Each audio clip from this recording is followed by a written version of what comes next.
Welcome to my weekly roundup of what I've been up to in Hackney and Westminster.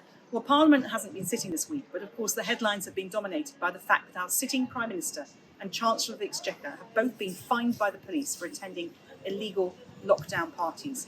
While people couldn't visit dying relatives and others were isolated for many months, there were boozy parties going on in Downing Street, and these apologies from these two men is not good enough. This is not a way to govern the country, and it shows a real detachment from the reality of people's lives as the cost of living is increasing and people are coming to me in an absolute financial crisis.